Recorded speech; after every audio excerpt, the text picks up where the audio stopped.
Good morning. Good morning. The attendance is up. Please sign in. I apologize. My camera is not here. I gave a talk yesterday in Chicago, and I left my camera there. It's being FedEx back. It's fine. It'll probably arrive tomorrow or maybe on Thursday. So unfortunately, I'm recording it from my computer, which is this old camera angle. It's very ugly, but it works just as well. When I move too quickly, I often forget where I am. Okay. Okay. Any questions? Anything on your minds?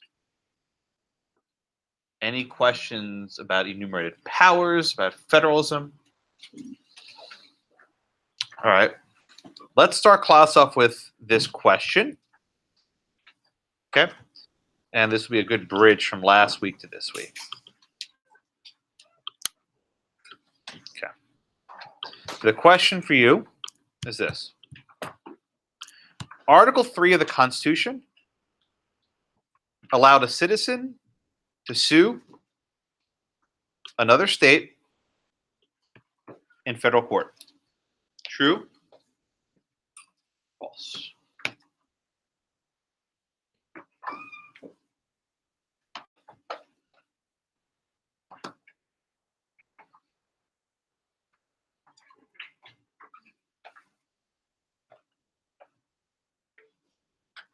Another 20 seconds or so. You can actually angle it so you can see the board a little bit. There we go.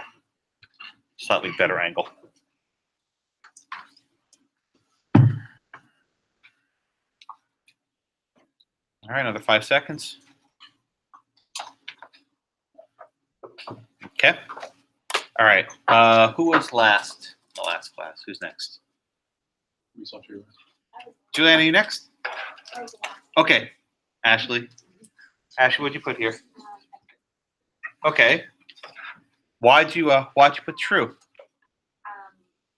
Well, it doesn't say that. What does Article 3 actually say here, Ashley? What are we going on?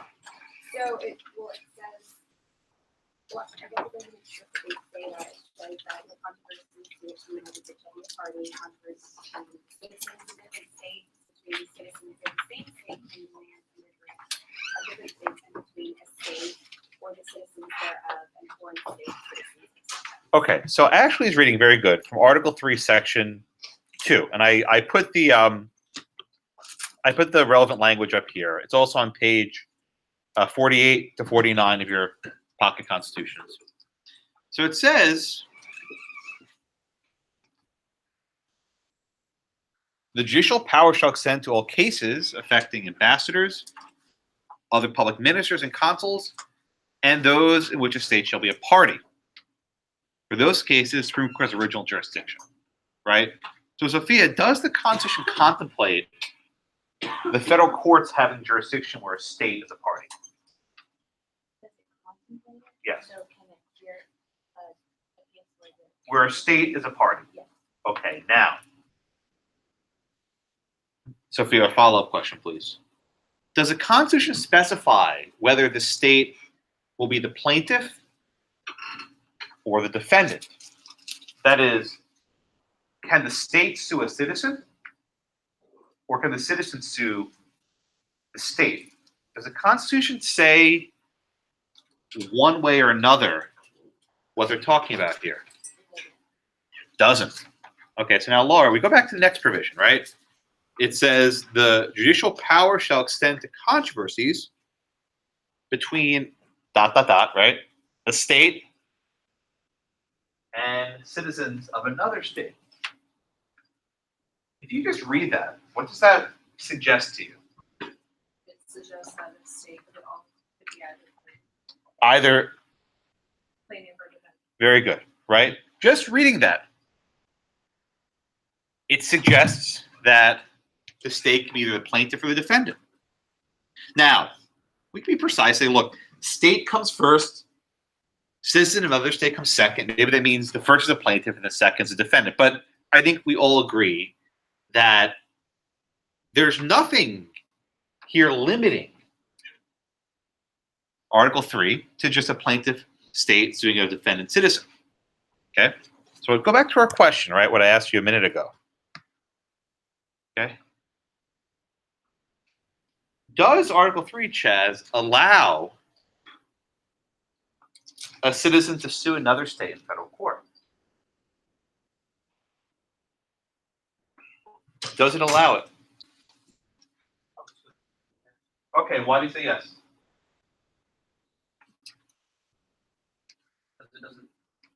Because it doesn't say that if the state would be Okay, all right. And I'm dwelling on this point for a minute because we go and read the Constitution. It seems, fairly straightforward.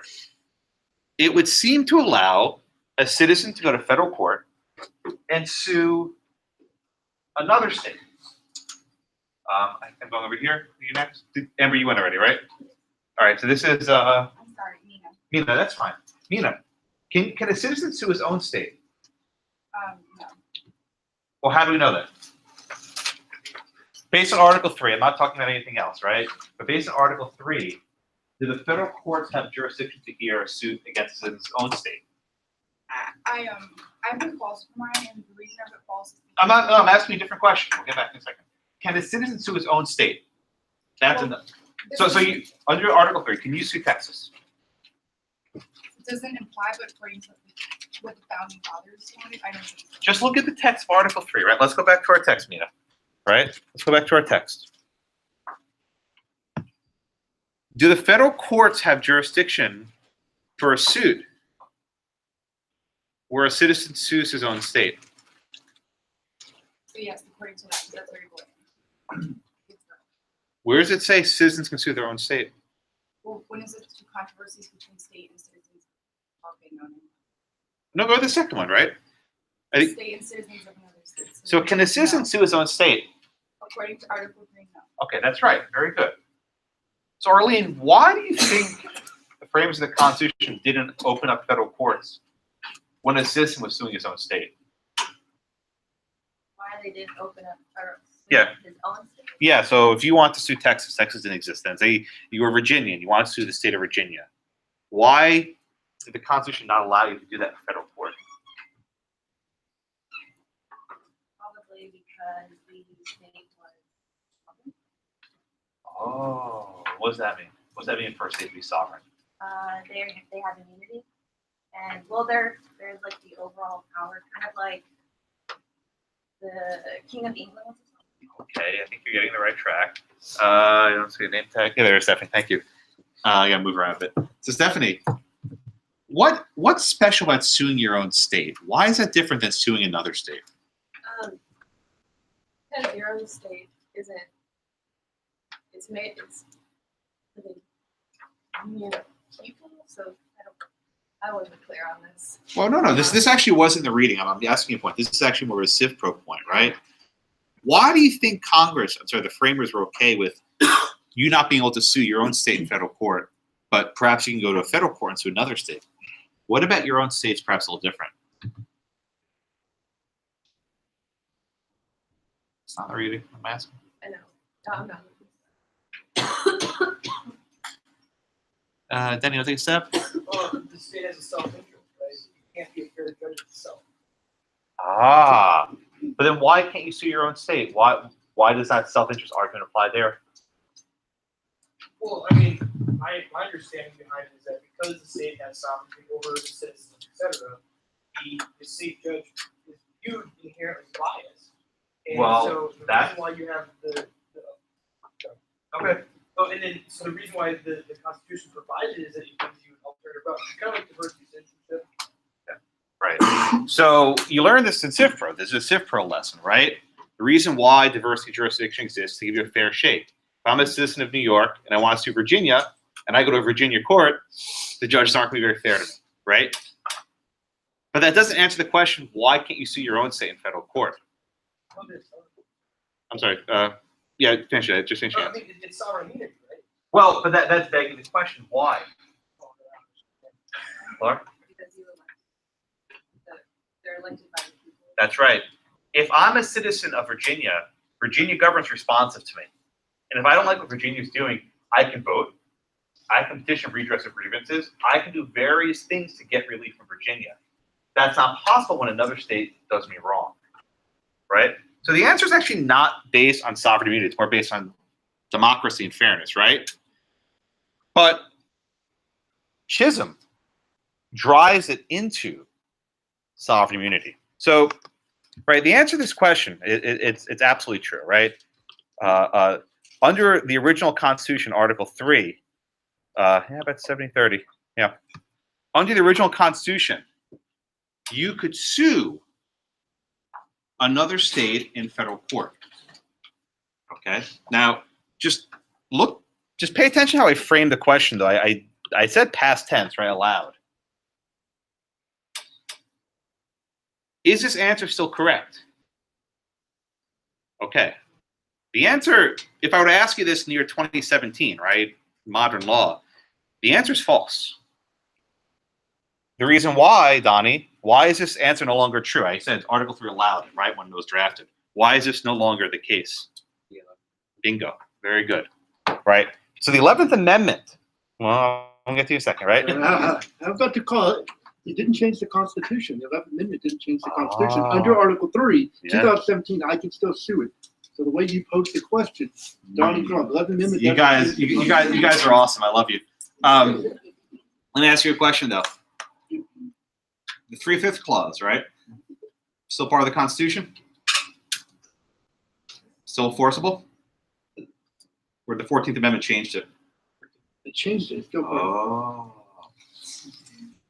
So the answer, I like where you're going. I saw the hand shot up so quick, right? The 11th Amendment, though, does it do it in this Constitution? It does. It does. There's a little footnote, isn't there? So if you go to page 49 in your Constitution, you see there's little brackets, right? At the very top of page 49, it says between a state and citizens of another state. It's a little bracket right there. You see that? And then footnote 8, and it says changed by the 11th Amendment. Now, the original Constitution under glass in DC in the archives, it doesn't have a footnote there. But Clinton, you're very astute as usual, right? You can't bring this sort of suit anytime. Okay, so that's the basic gist, right? I want to get you to that distinction. We're going to start off with Chisholm. Then we're going to do the 11th Amendment. And then we're going to do Han v. Louisiana. And this is a class that often gives students a lot of difficulties because it's like, wait a minute, look, I'm reading the damn amendment. It says something. Why are they doing something not what it says? Then it gets even more complicated with the recent cases, Boerne v. Flores and the Hibbs case as well, where the court takes this decision, which is probably wrong, and builds upon it, builds upon it, builds upon it. This entire doctrine of everything we do today are cases that most people think are probably wrongly decided, but that they're so embedded in our history that they're not changing anytime soon. The court's reaffirmed it. Okay, so any questions on that to begin? Yeah, Jonathan. Yeah, if I read this like literally, how come I couldn't just go take it to the Supreme Court for original jurisdiction in this case? Okay, actually, I'm going to start off with that question, right? Shara. Why did Chisholm sue George? This is Jonathan's question. Oh, because the Supreme Court has original jurisdiction. Okay, right. So it says the court has original jurisdiction for cases in which a state should be a party. Okay, but beyond that, what ground of jurisdiction, Sharon? You know the answer. Were they relying on, right? What grant of judicial power were they relying on here? Like what type of jurisdiction? Yeah. For diversity. That exactly, diversity, right? You had a case of diversity, complete diversity. You had the state of Georgia and a citizen was of South Carolina, right? So this was a case where they could exercise the Supreme Court's original jurisdiction by virtue of diversity jurisdiction, right? That's why the case. There was no federal question here, right? There probably could have been. Anyone want to guess what the federal question probably should have been? It's a hard one. Anyone want to guess? This is a hard question. I actually spent 30 minutes researching this yesterday. I never thought of it. But what would the federal question have been? Depriving you of property without due process? Possibly there's a better one, though. Yeah, Brian? Bingo. Contracts clause, right? There was a breach of contract. There was a contract to pay for the clothes, whatever, right? Now, the reason Now, Brian, you want to take a step? Why do you think they didn't bring this cause of action? Why do you think they didn't allege a violation of the contract clause? There's a very good reason why. I thought that when the Constitution was ratified, the states that's during the Revolutionary War was absorbed by You're very close, right? So the complaint was that during the Revolutionary War, they gave clothes, whatever, equipment for the soldiers, so it was never paid for, right? Did the contract clause apply to breaches that occurred before ratification? Yeah. I think the answer has to be no.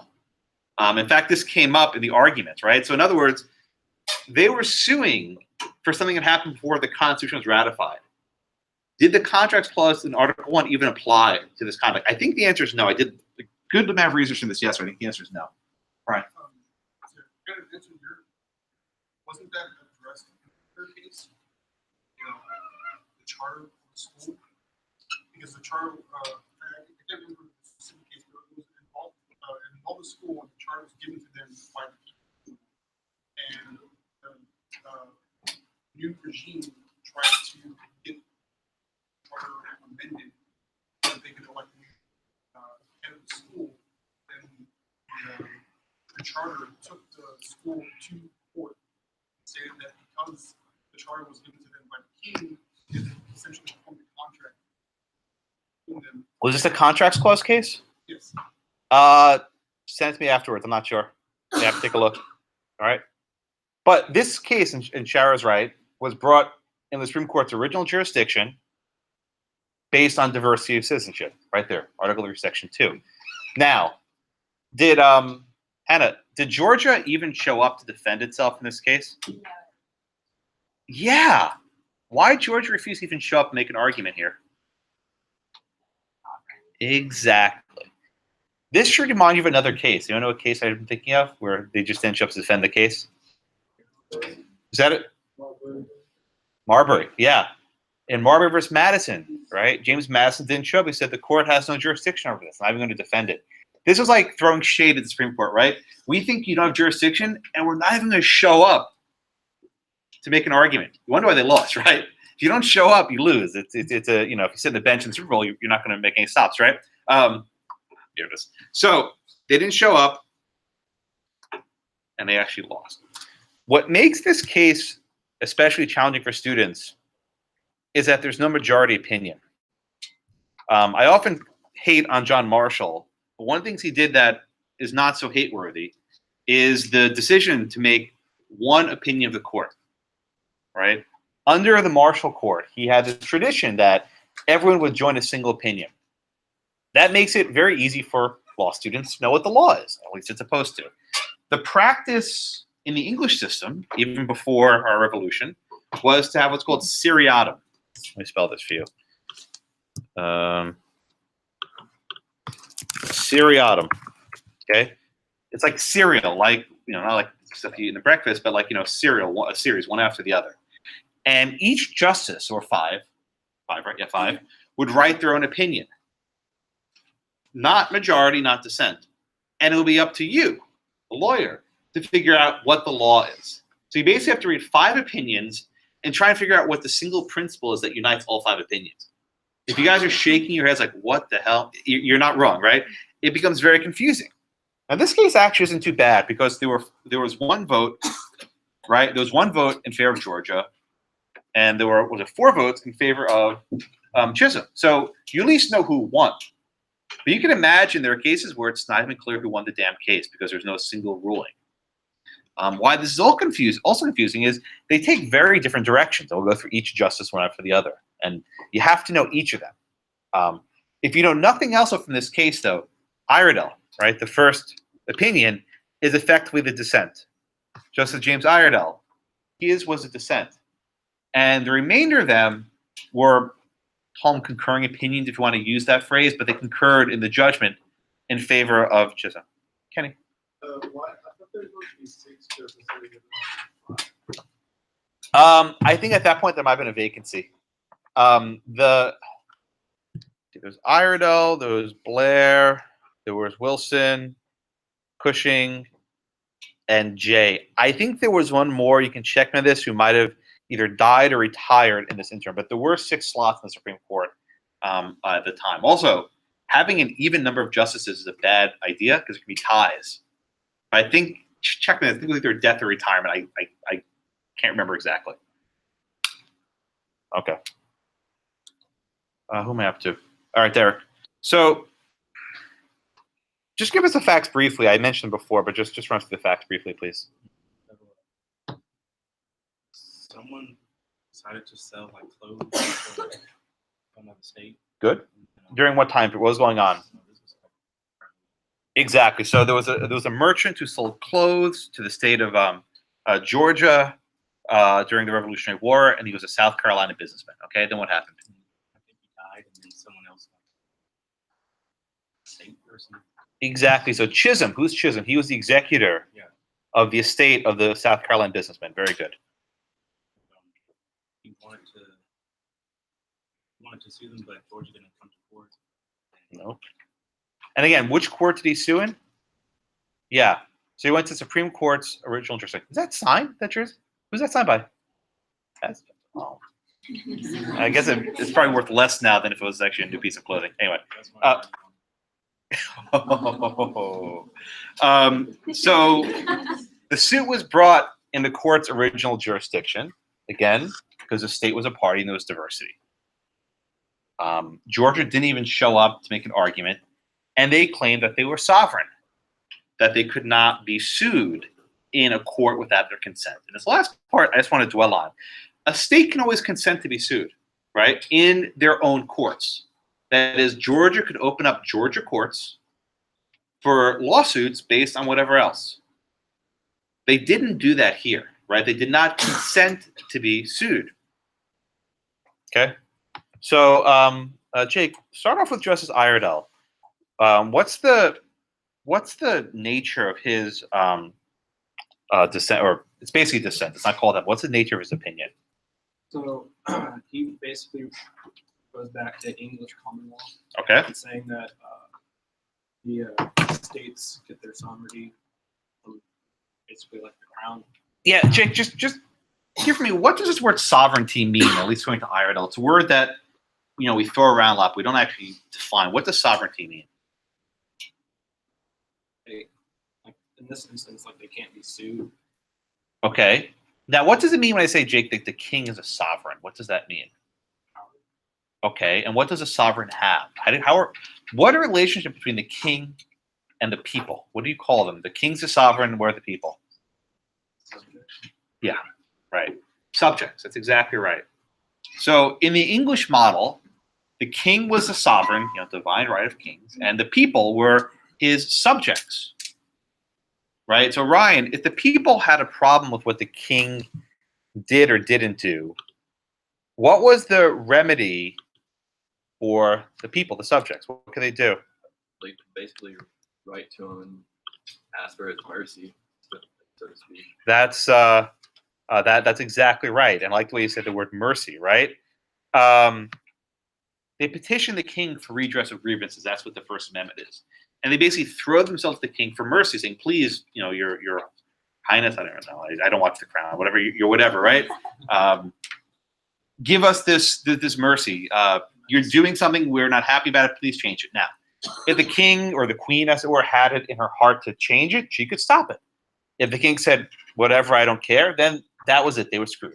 So in the English system, that was the end of the road. You made your petition to the king. It was a specific process. The king or queen could either grant your petition or deny it. That was it. You couldn't sue the crown, right? There was this phrase, the king can do no wrong. The crown can do no wrong. So you couldn't stop it. Then the question then, Jonathan, does the American system, or did the American system after Revolution carry over this tradition, according to Iredell? Did it bring over this idea of sovereignty? Yeah, you can transfer the land into the states, the people itself. Very good. Now, how does Iredell know this? What his opinion is fairly short, but what does he provide as evidence that we're not adopting the British model? I'm sorry, we are adopting the British model here. How does he know that?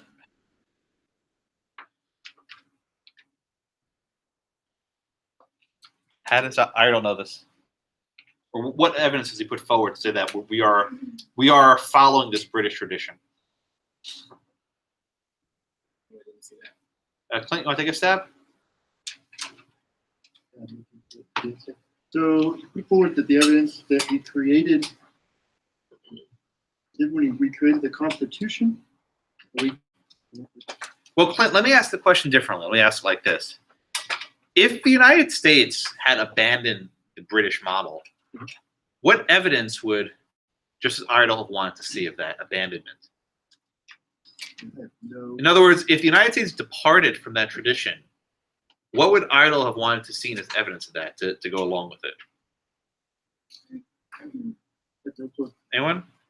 They made a law like explicitly said. Yeah, that's right. Good job, Brian. Just please raise your hand up. Right? So what Iredell says is Congress made no new law expressly allowing such a suits.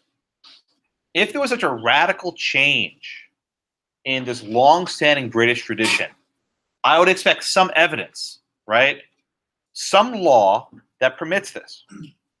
Because no principle in old law allows a suit, and Congress hasn't passed a new law, I'm going to stick with the tradition. In other words, right, when Iredell sees this language, he says, yeah, it says between a state and a citizen of another state, I can't read it so broadly. Because to read it so broadly would radically transform how we've dealt with sovereignty for a very long time. Right? Everyone see that point? He says, look, yeah, literally it says state and citizen of another state, but I'm not going to read it that broadly. I'm going to read it against the backdrop of 1,000 years of Anglican court tradition where you can't sue the sovereign. Okay? Now, Iredell might be right, he might be wrong, but he at least accounts for the text in a way that the Hans case does. Yeah, Sam? Doesn't he, like, I might have heard something wrong, but doesn't he say something kind of the effect that if they did pass a law, that it would be unconstitutional? Yeah. So in other words, even if Congress had tried to actually open up a state to suit, you think it would still violate this principle of sovereign immunity. That would be a harder case, though, because they're basically the very first Congress that wrote the Constitution is saying we recognize this. All Chisholm has to go on is Article 3. That's all he has to go on. He doesn't have a statute. Such a statute might not be constitutional, according to Iredell, based on this background principle. But again, this background principle of sovereign immunity, it's not in the Constitution. It has to come from somewhere else, like first principles, right? Yeah, Damon. So I don't understand. Iredell says that there is no law, such law that people can sue states. Another state, yeah. Another state, and the states have sovereignty. But what about this Article 3? Yeah. So the way that Iredell reads this is against the backdrop of sovereign immunity. He says this only means that the state can be the plaintiff and the citizen's the defendant, right? That's how he reads it. He says, I'm going to read it that way to avoid a violation of this background principle of sovereign immunity.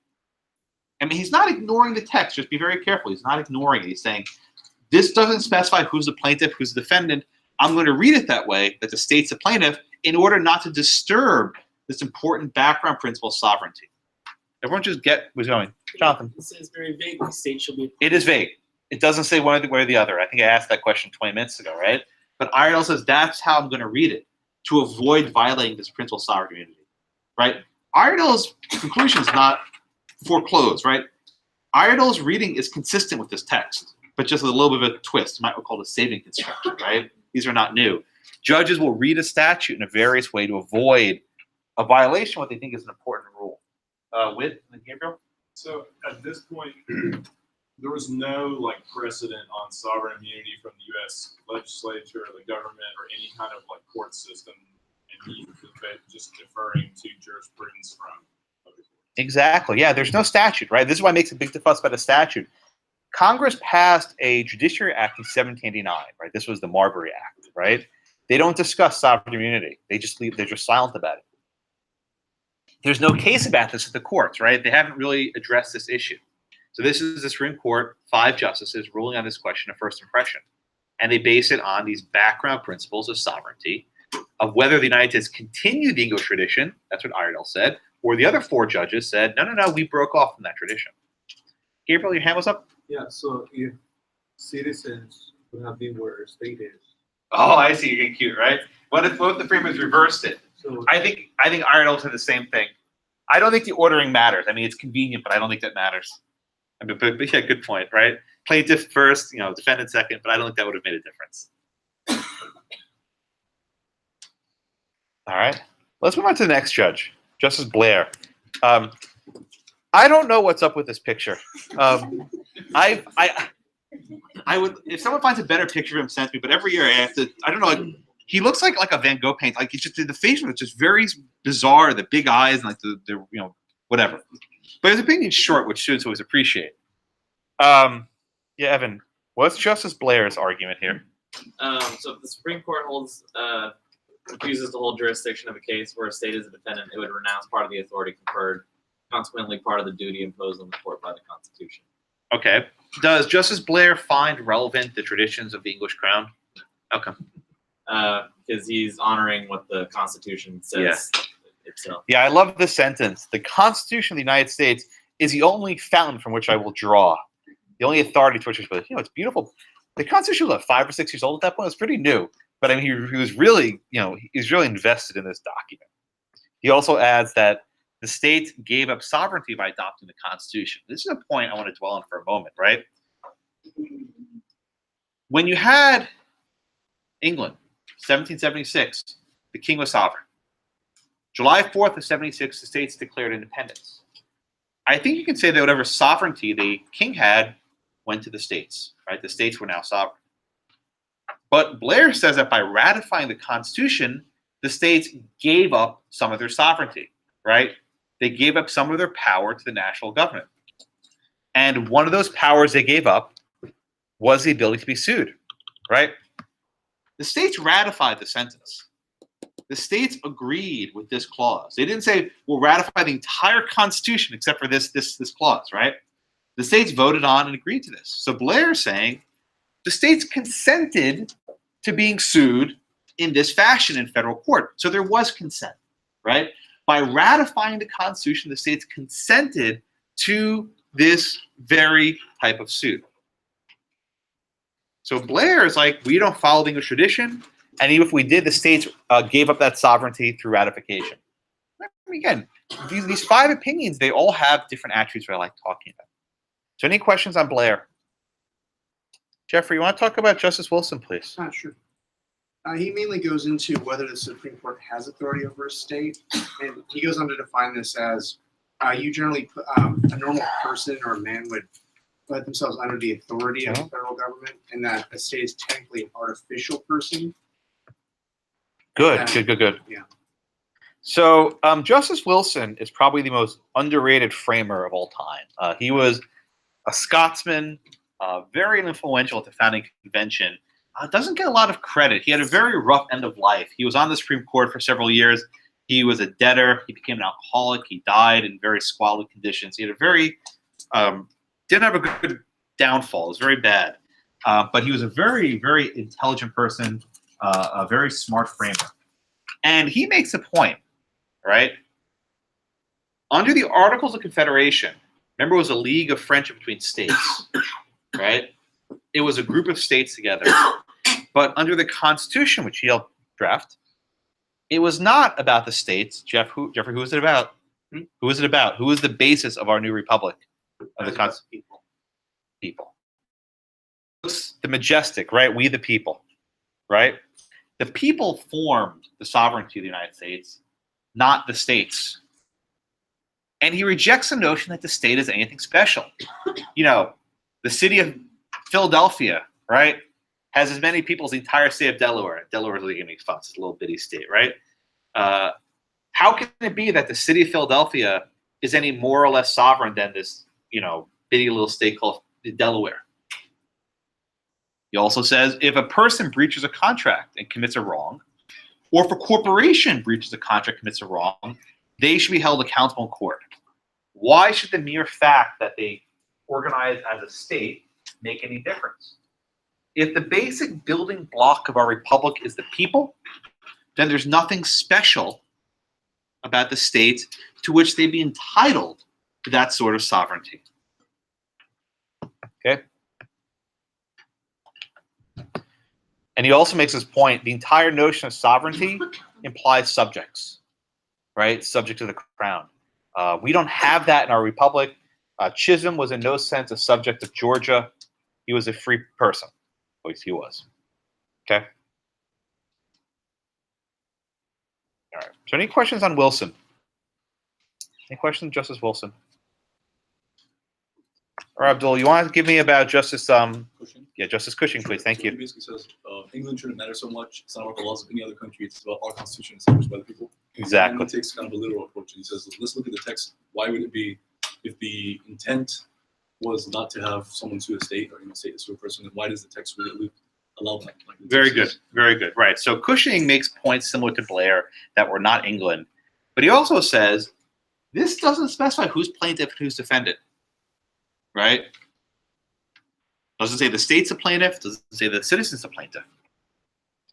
So unlike Iredell, Justice Cushing would read the language not narrowly, but broadly, right? Neither of them are right or wrong. I want you to get that point. The language, I think, is susceptible to either interpretation. But what Justice Cushing says is we need to read this as broadly as possible to reflect that in the United States, we don't have sovereignty. We don't have sovereign queens, sovereign kings. We have people. Now, I want to just pause before I get to Chief Justice Jay. These were, very prominent figures in American history, right? The 5 judges I mentioned. They were all alive at the time of the founding. They were all involved in the ratification and the drafting of the Constitution, right, Alan? How could it be that, was it 4 or 5 years after the Constitution was ratified, there's such a fundamental disagreement about a fairly important provision?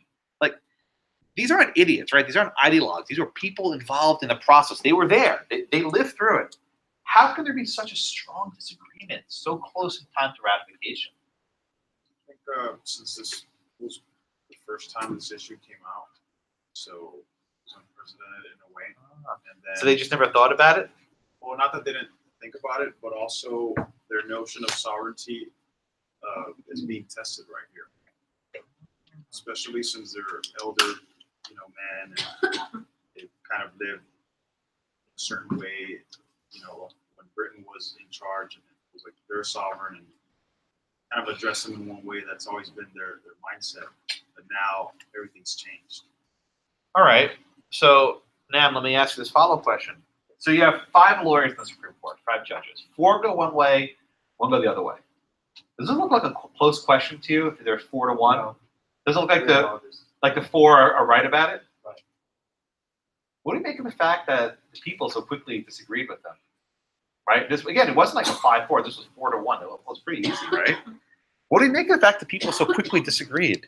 I mean, how could it be that these judges, John Jay, I'll get to him in a minute, was one of the authors of the Federalist Papers, right? This is a prominent guy. He wasn't just some sort of schlub, right? How did they miss the mark so much? Yeah. Well, they felt like the people also had some kind of power to sue against the state instead of the state, taking. Yeah. So McKinney, what's the irony, right? The fact that the people ratified this amendment. What did the people do to themselves? What did the people actually do by ratifying this amendment? Kind of barred themselves from saying a state that they live in. The people ratified an amendment that made them subjects. Just think about that for a minute, right?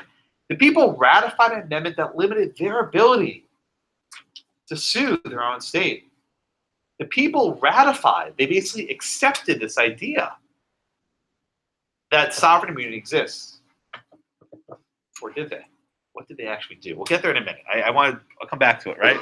Yvonne, finish up. What was Chief Justice Jay's analysis, please?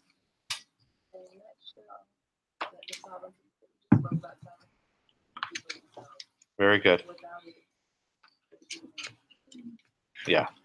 So again, Jay more or less repeats arguments made before. If a corporation can be sued, if a city can be sued, why can't a state? And we do not have the same. Setup as the English king. Very good. So, any questions on Chisholm? We'll get to 11th Amendment in a minute. Any questions on Chisholm? Very important case. So what happened after this case was decided, right? Did Chisholm ever get his money? No, he did not. He never got paid after all this, right? After winning the case, he didn't get paid. Chisholm was argued February 5th of 1793. It was decided February 18th of 1793. So the case was argued February 5th and decided 13 days later. That's pretty fast, right? 2 weeks, basically. About a year later, in March of 1794, both houses of Congress proposed the 11th Amendment. And it was ratified less than a year later. So within 2 years of Chisholm being decided, the Constitution was amended with this new provision, right? And this was the first amendment added since the Bill of Rights. The Bill of Rights was added in 1791. This was ratified in 1795. So about 4 years after the Bill of Rights were added, we get the 11th Amendment. Now, Alex, before we get to the merit, what do you think of the people amending the Constitution as a way to overturn a court decision? As a general matter, what do you make of that? It's kind of alarming. Alarming? Okay, tell me why. Well, I think it's kind of, you have like people in power taking their own power at one time. I think that's what it seems like to me, is that you have like all these. But why shouldn't the people be able to amend the Constitution if the court rules in a way they don't like? Why shouldn't they? Does the court have the final say and people can't change the Constitution in response? No. Well, why is it alarming then? Well, I think it's just it's a grab for power. That's what it seems like to me. Well, I'll ask one more question and move on. Maybe the court grabbed power here. In other words, this is my point before. If this was such a swift response that the people almost unanimously agreed that Chisholm was wrong, why can't they fix it? Right? Name, I don't see. April, do you find this alarming that the people amend the Constitution in response to a court case? I think it's Weird. Okay, tell me why. I feel like they're, I guess, used to English law, and so they didn't want to fix that. But whether or not the court was right in Chisholm is a problematic the court people take to an amendment to change the Constitution. But the little footnote Clint was passing you up before, right? I guess it's power lies with the people. Ah, right. So this is an important point. I like the way you phrase it. If indeed the power is in the people, the sovereignty is in the people can subjugate themselves, right? What does that mean? They can put themselves under the sovereignty of the states. Even if Chisholm was right, the people could have said, we think Chisholm was wrong, and we want our states to be sovereign. We want states to be immune from lawsuits. And nothing stops them from doing that, right? Nothing stops the people from basically having a leader put on top of them to take away their power. And they did it through the amendment process, which is not easy. 2/3 of both houses of Congress, 3/4 of the states ratifying. Right? So there's a lot of people who have to go through this process to agree with it. Yeah, Trey. Was anyone pushing this at the state government side, pushing this on the people that this is a bad idea? Yeah, of course they were. Yeah. I mean, if you recall the amendment process, 2/3 of both houses of Congress and 3/4 of the state legislature. Who was actually doing the ratifying? The state legislature. Not people ratifying the convention. Brian. Thinking back then, doesn't the amendment kind of promote citizens' like own self-interest? Because after hearing that court case, if you're a citizen of the state of Georgia, thinking that, well, since Georgia owes this person money, how are they going to get that money to pay that person? So shielding your own state from debt. Is that what you're getting at? Essentially. Well, yeah, that's a good point, right? So maybe you can say, I don't want my state of Georgia being sued for all this debt we incurred during the war, right? But at the same time, like, wouldn't the citizens be the ones that are responsible for paying that? Through taxes. Yeah. So maybe they say, well, I don't care much about the sovereignty principle. I just want my state going into debt to pay off all these other obligations. So let's actually look, though, of what Congress and the people did. Okay, and I want to do these side by side. So Article 3 said, let me bring them right up so they're right next to each other. There we go. Perfect. Article 3 said, the judicial power shall extend to controversies between a state and citizens of another state. Okay, now the 11th Amendment says, the judicial power of the United States shall not be construed to extend. Right? So again, comparing. Shall extend, shall not be construed to extend. Okay? It shall not be construed to extend in any law, or any suit in law or equity, commenced or prosecuted, right? That means we're plaintiff, commenced or prosecuted against one of the United States by citizens of another state or citizens or subjects of any foreign state. And so, Nick, walk me through that. What's going on with this 11th Amendment? What's actually happening there? So because in the last case, someone from another state was able to sue. Well, what exactly does the 11th Amendment do? Just tell me precisely what the 11th Amendment accomplishes. The text, just the text here. It wants to not allow people to sue their state. What does it mean? Just the first sentence, the first clause before the comma, right? Just this part, Nick. The judicial power of the United States shall not be construed to extend to a suit in law or equity. Just that part. What's that mean? The judicial power shall not be construed to extend. They don't want people to try to misinterpret. What does this mean? The judicial power. What does that mean? Yes. What does that mean? It means the authority over it. Okay. And what does it mean that the power shall not extend to these cases? Finish it up. So you can't use that. It's stripping jurisdiction, right? Article 3 gives the federal courts jurisdiction over controversy between a state and citizens of another state. The 11th Amendment says it may have extended there in the past, but it no longer extends there. If the plaintiff is a citizen of another state, the defendant is another state, right? Everyone agrees, right? Everyone agrees without any fail that this amendment effectively reversed the result in Chisholm. Chisholm said a South Carolina citizen could sue Georgia. Under this amendment, that would not work. Why? Because it would be a suit prosecuted by a South Carolina citizen against another state, Georgia. Okay. So there's no doubt that Chisholm changed after the 11th Amendment. The case is no longer law. I'm sure there's a red flag on it in the Westlaw, whatever, right? Okay. That's the easy part. Did the 11th Amendment adopt Iredell's dissent in whole? Right? So Danielle, what exactly again did Iredell hold? What was it holding in his opinion?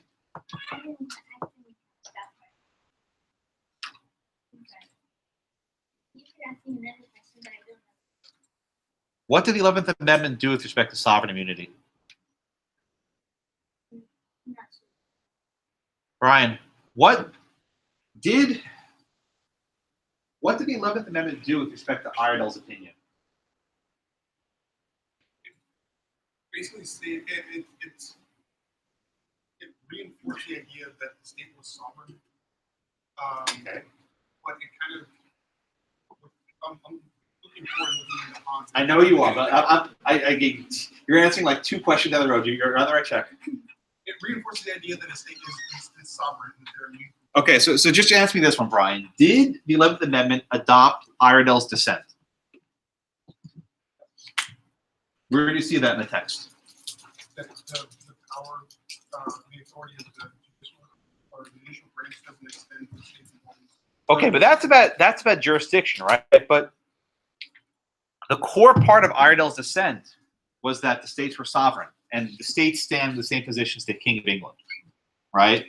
and that the states cannot be sued at all. Did the 11th Amendment do that in its text? Not entirely. You seem a little hesitant, man. Because the second part of the highlighted portion says that it refers to citizens of another state or those subjects of a foreign state.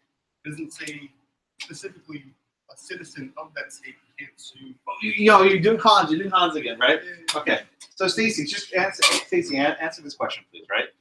Is there anything in the text of the 11th Amendment that recognizes this principle of sovereign immunity that Iredell put forward in his dissent? It's just a text looking right up there. That's all I'm asking about.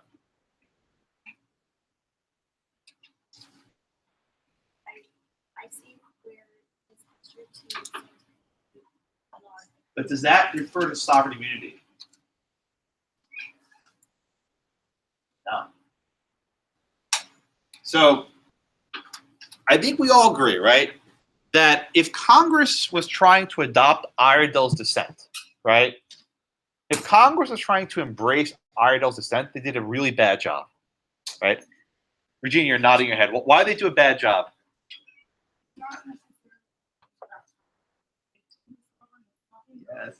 Yes, perfect answer, right? The amendment only speaks about the jurisdiction of the federal courts. It doesn't speak about this broader notion of sovereign immunity. Exactly right, Regina, right? It doesn't speak to this. So if you were one of the people drafting this amendment, and what you wanted to do was embrace Iredell and this principle of sovereignty, you did a pretty bad job, right? You did a really, really bad job. And the decision to draft the 11th Amendment in this way has plagued federal court students for 200 years, right? It drives them batty. Okay, so what exactly did the 11th Amendment mean? Okay, so now here comes a point that is not in your book, will be in the 4th edition of the book. I put this in last night, the draft, right?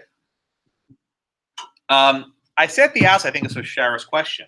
This case made it to federal court, Chisholm, because it was diversity of citizenship, right? Now, JC, let's quiz you on civ pro for a bit, right? What are the two primary ways to get to federal court? The two primary statutes you got. See if you remember. Getting to federal court? Yeah. Talking about 1332. And the other one? 1331. Okay, what are those? Just give Right, arising under and then diversity. Yeah, so you have two major routes. You have diversity, citizenship, and you have federal question jurisdiction, right? 1331 and 1332. This is nothing new. What might surprise you is that for much of American history, there was no federal question jurisdiction. Whoa, right? For much of American history, for almost the entirety of the 1800s, there was no federal question jurisdiction. Congress only created federal question jurisdiction when? In 1801 with the Midnight Judges Act, right? Remember the Midnight Judges Act that created all these last-minute judges? The Federalists said, uh-oh, let's create all these new judgeships and give them stuff to hear, right here, give them the cases to hear. So in 1801, Congress gave the courts federal question jurisdiction, arising under, as JC said. How long did that last? 1 year. Remember, Jefferson came in, they repealed the Midnight Judges Act, and they killed federal question jurisdiction. Congress would not return federal question jurisdiction until 1875. So for a good, 75 years, a pretty long period, there was no federal question jurisdiction. Therefore, could the 11th Amendment ever even be used in court?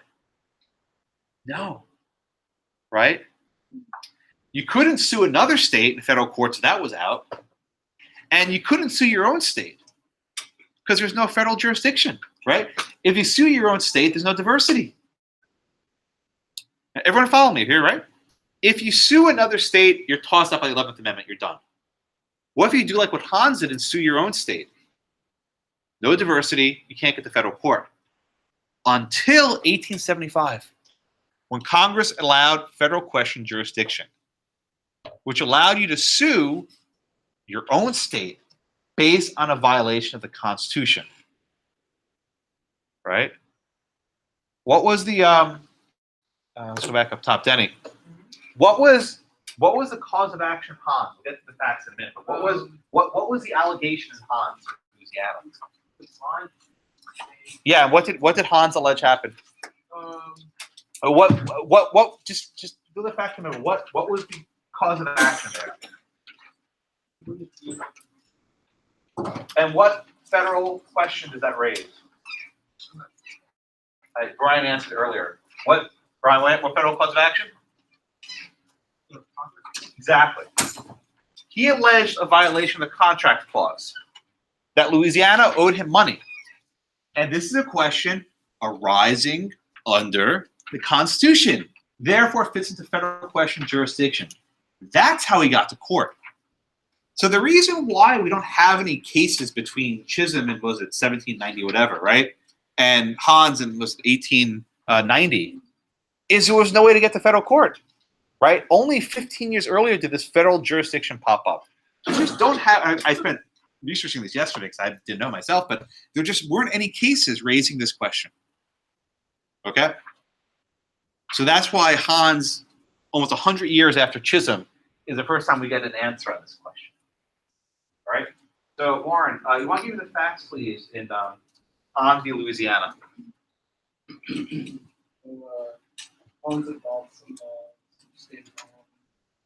When did he buy them? During what was going on when he bought them?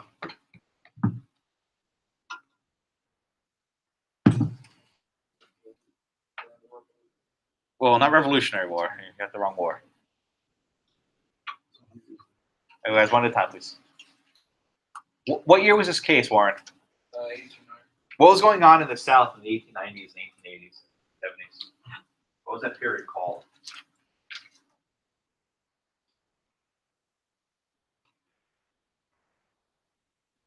Well, Civil War was over, 1860s. What was going on in the 70s? Thank you. Reconstruction, very good. This was a period of Reconstruction, right? And the southern states after the war were in massive debt. Right? They had no money. Basically their entire states were like basically in tatters. So Hans was a citizen of Louisiana, was a good patriotic citizen, right? And he bought bonds. Okay, what's a bond? You give money to the state, and they promise we'll pay you back with interest in a couple of years. Okay? Now, when you give money to the state, you're hoping they actually pay you back. Louisiana here didn't. They defaulted on their bonds. They defaulted. So I actually did the math. He owed about $90,000. That's about $2 million in present day value. So it's like, it's a lot of money, right? This is a significant amount of money. And he sued, again, as Denny said, for violation of the Federal Contracts Clause in Article 1, right? That the states violated the rights of contract by not paying back his money. So again, this wasn't a case where a citizen was suing another state. Here, Hans was suing his own state of Louisiana. Now, the reason why this case drives student nuts, and I'm going to call on you, John, in a minute, right, is if you just look at the 11th Amendment, John, is there anything wrong with Hans' suit? Is there anything in the 11th Amendment that prevents Hans from filing this lawsuit? Right. Hans can rely on the fact that there's a federal question, right? He doesn't even need to rely on diversity of citizenship because he doesn't have any. He's relying on the fact there's a federal question, a violation of the Constitution. So why can't he bring the suit, John? What's the opinion by Justice Bradley? Why can't this suit proceed?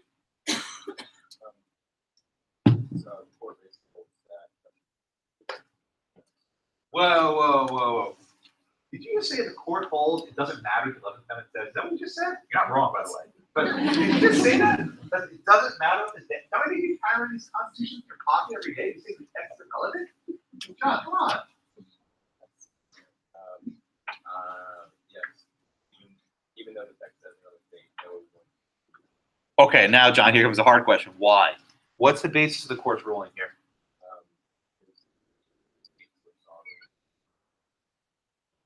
Bingo, right.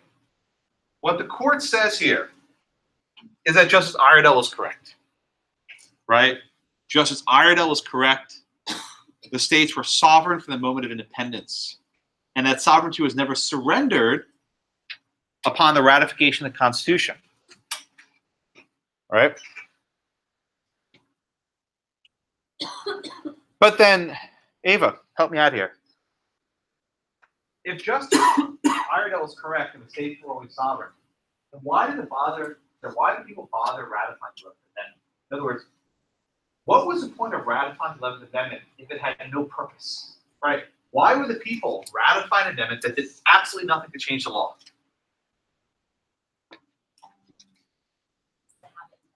Have what though? Like, in other words, the court says the 11th Amendment's irrelevant, right? You can't sue any state, period, end of sentence. Why did the people bother ratifying this amendment if it has no purpose? Don't we assume that language has meaning, that they do it for a purpose? So what does the court say here? Why did the people ratify the 11th Amendment if it didn't do a damn thing?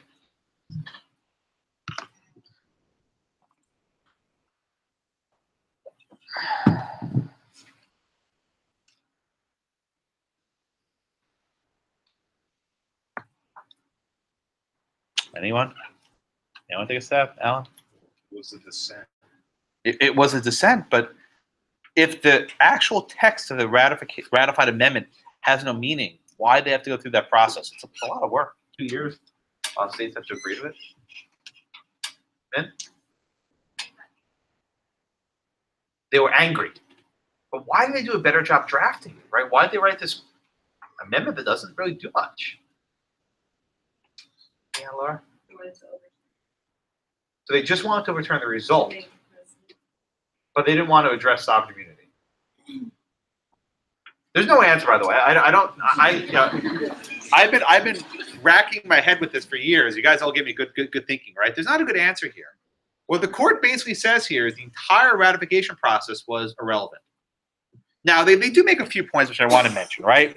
They say it wouldn't make a lot of sense if Hans could sue his own state, but he couldn't sue another state, right? That wouldn't make sense, right?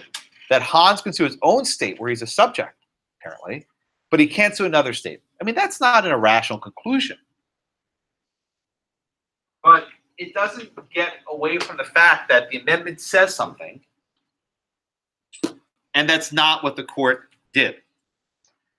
What the court says is that the highest authority of the country, the people, agree with Justice Iredell. And by ratifying the 11th Amendment, they embraced Iredell's notion of sovereignty. Okay, Warren. In the view of the court at the time, they come back in line with the public opinion that they want to be sovereign, but they don't want to give any credit to the election. They like, oh, okay, the 11th Amendment is more powerful than we are. No, it was just it was our own mistake. So everyone follows Warren's point, right? The court doesn't want to acknowledge that the people returned their own decision, right? I think it's actually even worse than that. They're saying that the dissent was correct. That 4 of the founding fathers, including John Jay, who was a Federalist author, was wrong. They're throwing John Jay under the bus here, right? They're saying Iredell, you've never heard of, right? Wilson was wrong. Jay was wrong. Blair, Cushing, right? The entire gang, they're all wrong except for Iredell. And the people agree with Iredell. They didn't say it, right? There's nothing in the amendment that says it, right? What if they had? Let me tweak this a bit, right? What if they had just written it like this, right? I'm gonna just. This is not what it says. Whoa. What if they had just written this? Everyone see what we just changed it to, right? The judicial power shall be construed, blah blah blah, prosecuted against one of the states by citizens of any state. In fact, it says any in the next sentence, right? It's any foreign state. The word any versus a, they knew the difference, right? Another versus any. What if they said any state? That would have done it. If that is what was ratified, I'd be okay with Hans. But they did this. Kimmy. In the opinion, this is Riley that he said that if London is considered a state, can you imagine they would even adopt? So what he says is we have to read the word another against this backdrop principle that the people didn't want this to exist at all. The people wanted sovereign states not to be sued. right? It's the same thing as Blair, right? I'm sorry, not Blair, Iredell. It's the same exact principle. But again, they could read this. They wrote this. Okay, that's it. We're done. You can't sue any state, period. And they didn't do that. They were so fixated on Chisholm. And by the way, we don't have a good record of why they chose the words they did. There's actually not. There's debate. There's not a. I don't have a good answer. That's another hand somewhere. I'm just wondering, some of the background history. I mean, you talk about Reconstruction, there's a reassertion of the union of hierarchy of power. I mean, is that taking the play in here, or is it just saying that there is a place? Well, let me ask this one, right? If this case came out the other way, how many southern states would have been bankrupted by lawsuits of all the debt they didn't pay back? Right? Louisiana wasn't alone. A lot of the southern states were basically broke after the war. And this would have opened up the federal courts to lawsuits till the end of time for breach of contract and failure to repay debts. So, I mean, if you give a little bit of a realist opinion, like a legal realist, the court was trying to say we're not going to allow states to be bankrupt in our courts. They didn't actually break off. This is like an insurrection. So there's a case called Texas versus Johnson. It involves whether Texas actually seceded. And it was based on whether bonds had to be paid back. And whether the bonds to be paid back was premised on whether Texas actually seceded. And the court basically held that there was no secession. Did I say, was it Texas versus Johnson? No, that's the wrong case. Texas versus White, I'm sorry. Texas versus Johnson's a flag burning case. I'm sorry, I misspoke. I think it's Texas versus White. Just checking on that. Okay. So they have to pay back the bond. I'm sorry, want to raise your hand, please? In that case, they have to pay back. I can't remember the bottom line if they ever paid him back, but the court said there was no secession. Damon, your hand as well? Yeah, I'm struggling with this amendment, and on one sense you are saying that it is not giving the sovereignty back, but on the other hand, it is crossing the Article 3. So, what exactly this amendment is doing? Wouldn't you like to know? I mean, I can tell you my opinion, but I don't agree with Hans. I think Hans' case was wrong. Most, well, I can't say most, but a sizable number of people say this think that Hans was just wrong, and it's hard to square Hans with the text of the Constitution. The question was sorry. about the amendment. I mean, what can you interpret from the text of the amendment? Oh, from the text of the amendment, they were trying to eliminate the diversity jurisdiction where a citizen could sue another state. That's what they were trying to do. But we don't have a good record of what their intent was, right? What we really have to go on is what they actually ratified. Yeah, Clinton and Jonathan? I just want to go back to Chisholm. I don't understand why people were angry about that. Wouldn't you want them to be accountable? They essentially just stole money by breaking. Well, this is I think Brian's point a few minutes ago, right? Georgia screwed over Chisholm, right? They stole money from him, right? But if you're a Georgia citizen, do you want your state to go into debt to pay off some broker somewhere who sold clause? They took the benefits. Your sense of fairness is much greater than the average taxpayer, right? The average taxpayer says, "Screw fairness. I don't want to go into debt because of these." It's a really bad precedent. It does. You're right. Don't we have a? You would have been a conscious objector. You would not have ratified the amendment. I don't think if you were a Georgian, I think you would say, no, don't ratify this. Let's honor our debts, right? That was the minority view. Didn't that go back to interstate commerce and This was a debt that preceded the revolution, but yeah. So, I take a different approach to this. Okay. To the Hans and you do it. Please. It's based on exactly what he talked about. This was the framers' intent, and the only reason they didn't put the word "any" there was because at the time that wasn't "any" didn't need to be there because there wasn't no way that, like you said, that this could occur. You could sue your own state because there wasn't federal question. Now, you actually raised a point that Joseph Souter did in a case called Florida versus Seminole Tribe. And they make a big deal about diversity versus federal question. I didn't assign it, but you can read it if you want a little bit later. But just go back to Article 3. It's on page 48, 49, right? Yeah. The arising under, right? The first sentence, the judicial power shall attend to all cases arising under this Constitution. So Congress always had the backdrop power to create federal question jurisdiction. They just didn't exercise it. So to the extent that you're right, it's premise that Congress would never exercise what we now know as 1331 federal question jurisdiction. They could have. They decided not to. And they primarily got rid of it because Jefferson hated federalists. He wanted to get rid of it. But you're not wrong, right? The court does make this point. This didn't exist for 70-something years, but they could have at any point. One point that I want to mention, Clint said the framer's intent, right?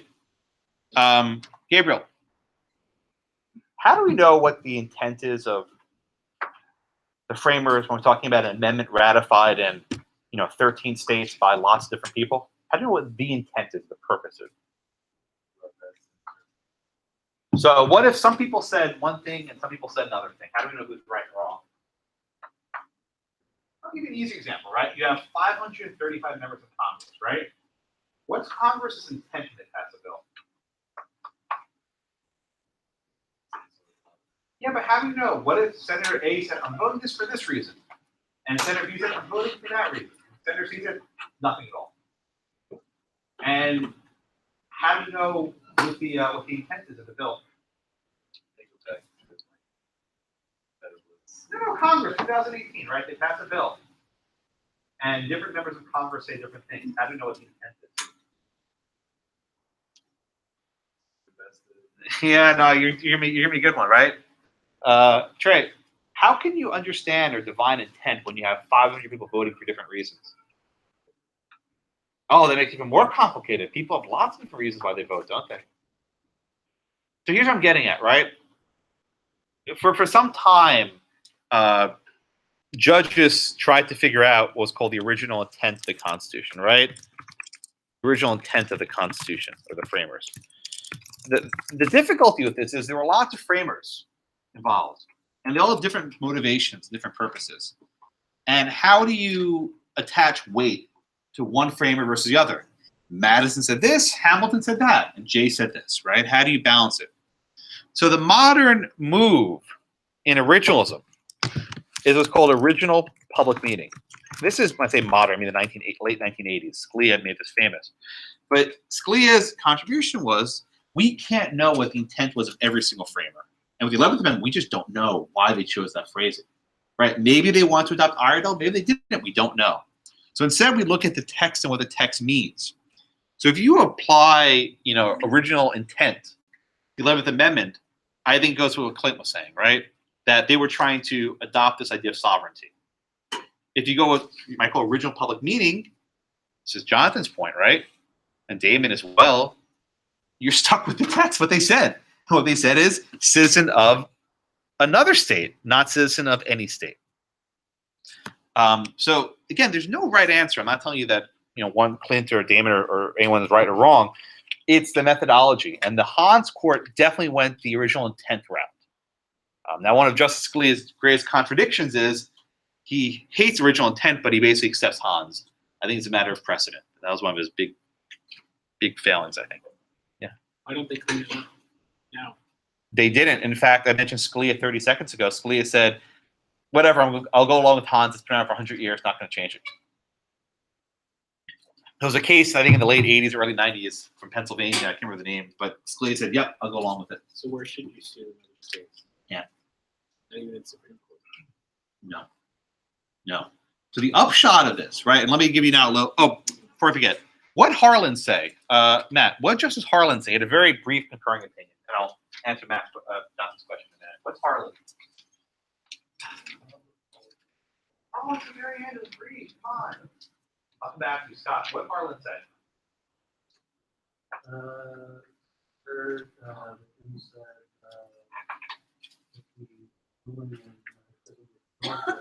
that was appropriate time.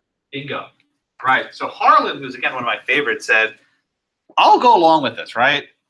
But when Chisholm was decided in the first instance, it was correct. I'm not going to go and then throw Justice John Jay under the bus. I'm not going to throw, James Wilson, who was a great guy, under the bus. Okay, but now let me answer Jonathan's thing, right? As the law stands now, I'll go back to you, Matt. Can you, Matt, sue Texas in federal court? How? What's the holding cause? Can you sue Texas for violating the Constitution in federal court? No. But what's the principle? Can you sue Texas in federal court? No. No. What's the answer? No. No, you can't. Why can't you sue Texas in federal court? Yes. Because the way Hans construed sovereign immunity, you can't sue your own state. And Matt, redeem yourself. Can you sue Oklahoma in federal court? Yeah. No. You read this case. Michelle, can you sue Oklahoma in federal court? Why not? Yes, the 11th Amendment actually helps you there, right? The 11th Amendment helps you because it says another state, so you definitely can't sue Oklahoma. But this principle of sovereignty means you can't sue your own state.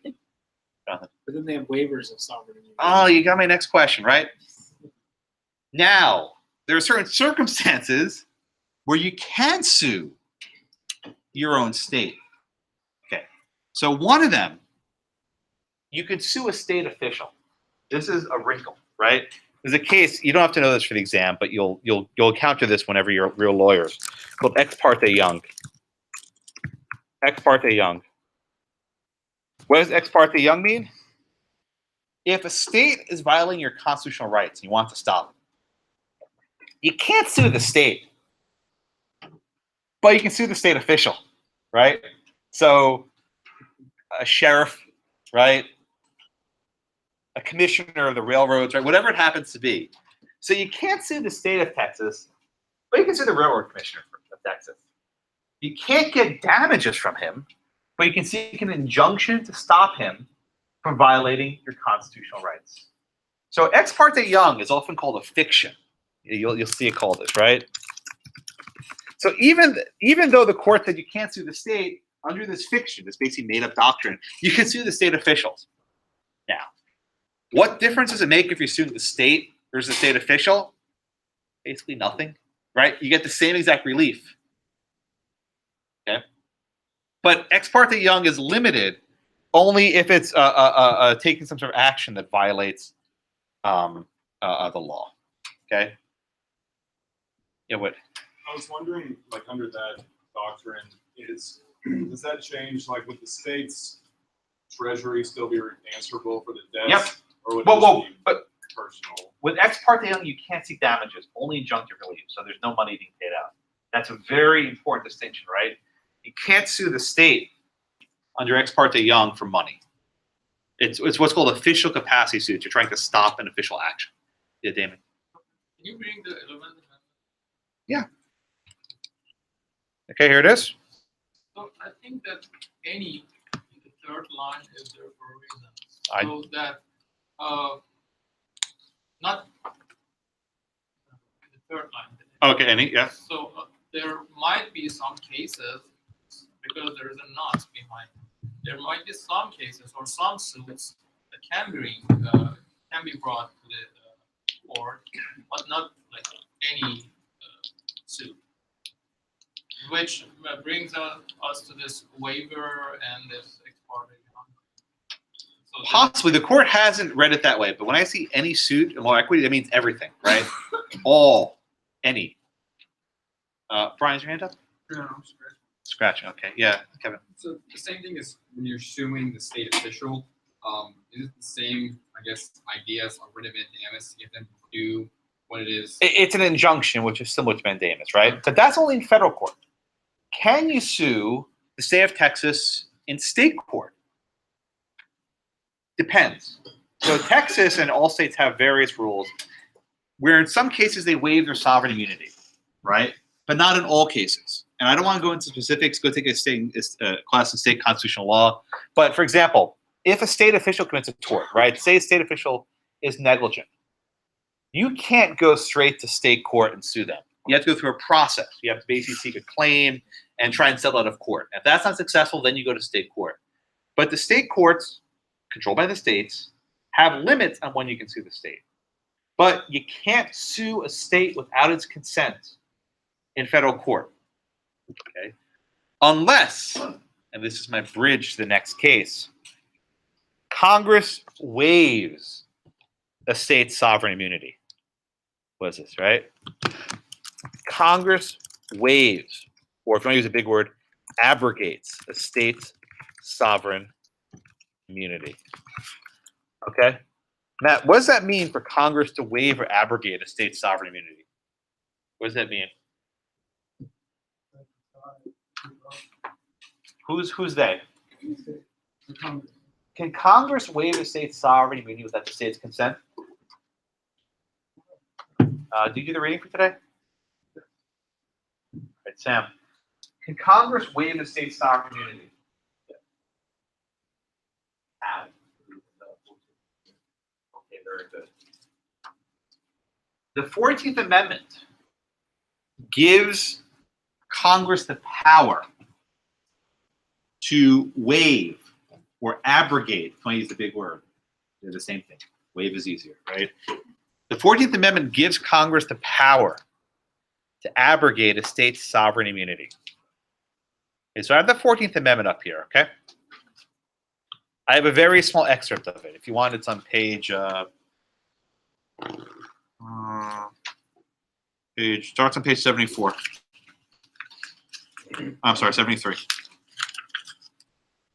Right? 73. We're going to spend the second half of the class on the 14th Amendment, so I'm not going to go into much depth, but I'll give you an easy part of it now. The 14th Amendment says that states cannot deny to any person within its jurisdiction the equal protection of the laws. Right? Pretty straightforward, I think. This was a provision used in the school desegregation cases and otherwise. Now, most of you think of the 14th Amendment as something enforceable in courts. If a school wants to segregate their schools, a affected student could bring a lawsuit in federal court and sue the state official for violating their constitutional rights. Okay? But that's not the only way that the lawsuit can proceed. Again, you sue a state official, Topeka Board of Education, right? Whatever it happens to be. Congress, though, has power under Section 5. When I say Section 5, I'm referring to Section 5 of the 14th Amendment, okay? I'm not going to say Section 5 of the 14th Amendment. Lawyers just say Section 5. That's just what we call it. Under Section 5, what's called the enforcement power, Congress has the power to enforce by appropriate legislation the provisions of this article. What are the provisions of this article? Goes back to Section 1, right? So Congress through Section 5 has the power to enforce Section 1 of the 14th Amendment. Okay? One of the ways in which Congress can do this is by saying it is a federal crime for a state official to deny someone equal protection of the laws, right? Congress passed a statute saying it's a federal crime for a state official to exclude children from school on the basis of their race. I think Congress could do that. But that's not the only way Congress can use their Section 5 powers. They can also create not just criminal offenses, but private lawsuits. Congress can say that if a state denies a student access to public schools based on their skin color, that affected student can sue the state for violation of their rights. Wait a minute, Josh. Hans v. Louisiana, right? Don't states have sovereign immunity? Congress can waive the state's immunity, right? If the state is denying someone equal protection of the laws, Congress, under their Section 5 powers, can waive it and allow private lawsuits to go to court. And there you can seek damages, right? Usually you can't seek damages when you sue state officials with ex parte young. You can seek damages for violations of your constitutional rights. If Congress enacts a law, and that's the key thing, there must be legislation. Congress has to affirmatively enact legislation to allow such a lawsuit to proceed.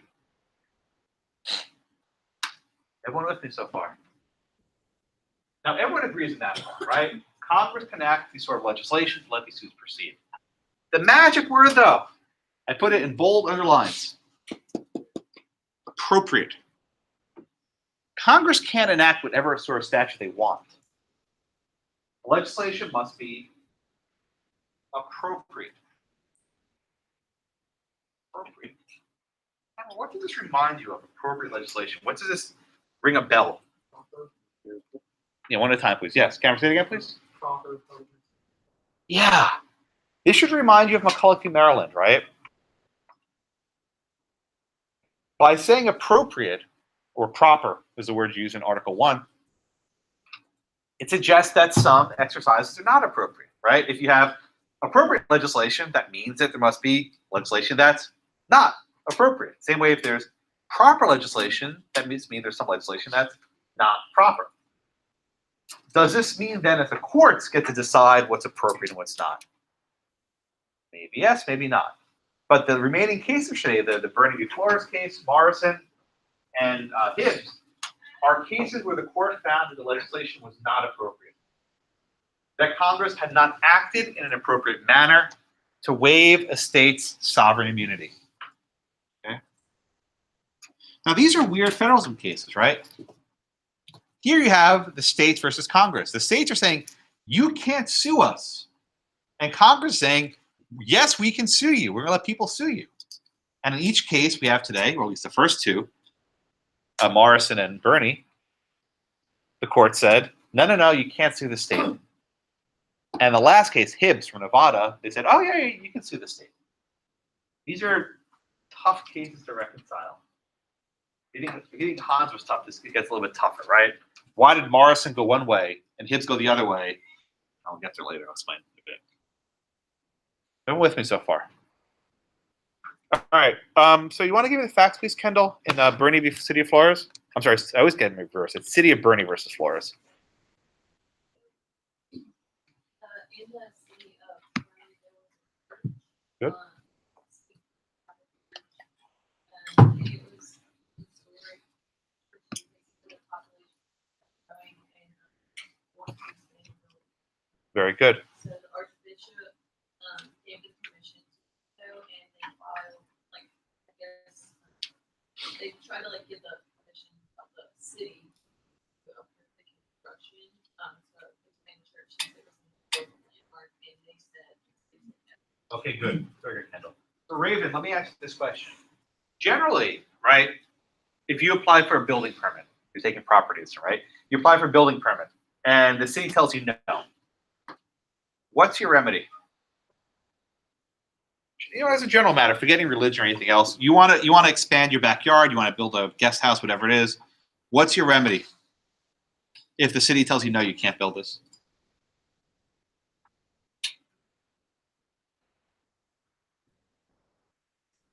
Well, generally, if the government does something you don't like and they won't let you build, what are you going to do? Yeah, and what are you going to do? You're a lawyer. What are you going to do? What's anyone doing when government says you can't do something? No, not bribe them. He's going like this. No, that's not the answer. Raven, what do you do? Just as a general matter. When the government says you can't do this, where do you take your grievance? Come on, you're a lawyer. We'll be in a couple years.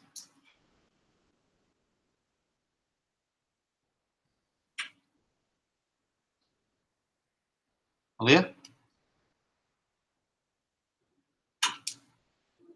You sue him. Yeah. You take it to court. Now, Malia, I'll give you the follow-up question, right? If the city of Boerne denies you your zoning permit to build, right? Which court are you going to sue them in? State court or federal court?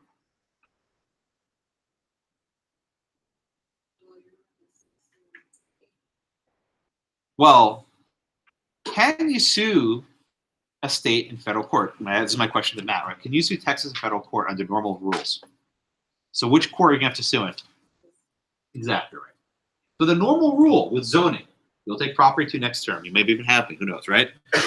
Usually it doesn't happen, but it's happened before. If you want to have a zoning dispute, go to court, you have to sue in state court. You can't sue your state in federal court. Texas actually does have a process where you can appeal a zoning decision through our state court system. Okay, that's the normal routine, right? But Raven, we have a new law here, right? RFRA. It's called, let me spell it for you. RFRA, RFRA, the Religious Freedom Restoration Act. It's pronounced RFRA. Raven, what did RFRA do that was new? What did RFRA allow to be done that couldn't be done beforehand. It allowed them to do. Yes, exactly. RFRA said, and I don't need to do the First Amendment stuff, we'll do this later this semester. But RFRA said, if your rights of free exercise are being violated, right, if your religious liberty is being violated, you can bring suit in federal court, right? In this case, you had a church. They wanted to expand. They said, we don't have enough place to put all of our members. The city said, no, no, no, you can't expand. It's a beautiful historical site. Stay as you are. The church said, this substantially burdens our free exercise. And we go to federal court to resolve this issue, right? We go to federal court to decide whether this lawsuit can proceed. So the question in this case, though, right? Can Congress waive Texas's sovereign immunity? Texas did not consent to be sued in federal court. Texas didn't consent at all. This was, and by the way, when I say city of Boerne, it's a subdivision of Texas, right? Cities don't exist in Texas as their own. They're basically part of the state. When I say sue the city, sue the state, they make a difference here for purposes of the 11th Amendment. Okay? So, Gregory, could Congress waive Texas's and City of Boerne's sovereign immunity under the 14th Amendment? That's the rub of this case. Okay, act louder, I can't hear you. No. Why not?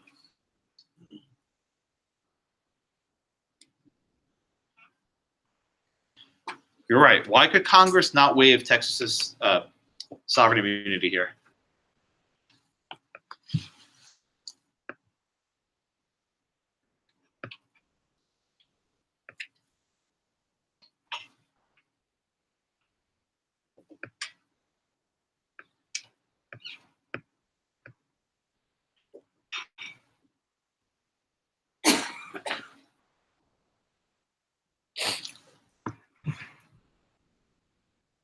You have it? Stephen?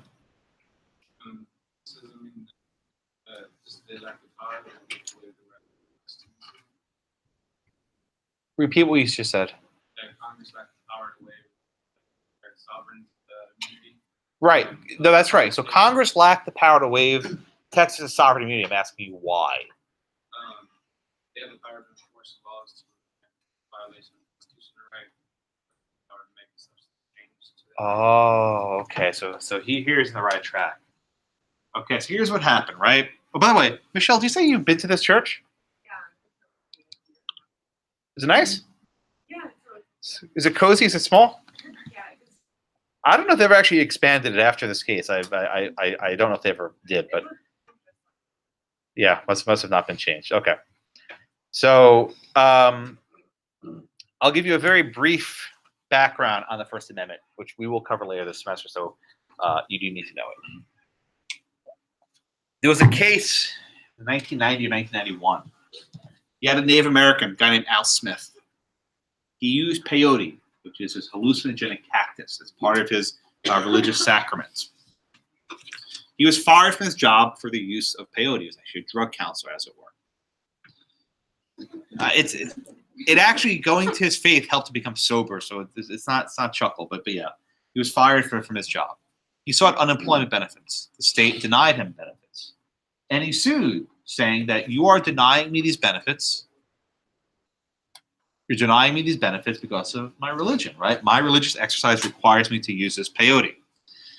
The Supreme Court ruled against him, and they said, no, this is not targeting your religion. Everyone is prohibited from using peyote, not just Native Americans. The court ruled against him. This case was called Employment Division versus Smith. Very unpopular decision. And a couple years later, Congress passed a statute called RFRA, what I mentioned earlier, Religious Freedom Restoration Act.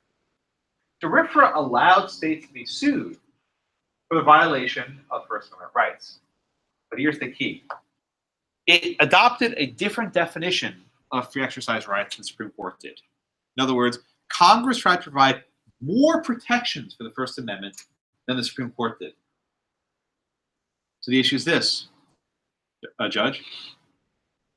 does Congress have the power to interpret for itself the meaning of the First Amendment in a way different than the Supreme Court did?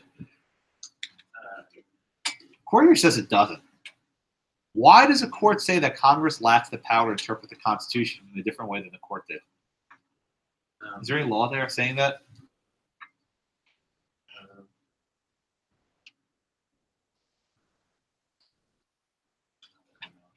No. So this is a very significant holding. The Section 5 stuff's fun, but this is actually the important holding, right? The court told Congress, hey, you can't define the First Amendment. That's our job. Get off our lawn, right? That's our responsibility. Now, why is that important? The reason why it's important is that Section 5 allows Congress to enforce, by appropriate legislation, provisions of this article. Now, Herbierto, who gets to define what the meaning of those provisions are? Which branch of government? Which branch of government gets to decide what the meaning of those provisions are? The 14th Amendment. Judicial. You're right. Yeah. So, Section 1 of the 14th Amendment also includes guarantees of liberty. And one of those liberty rights is rights of free exercise. What the court's saying here is, who gets to decide what provisions mean? We do.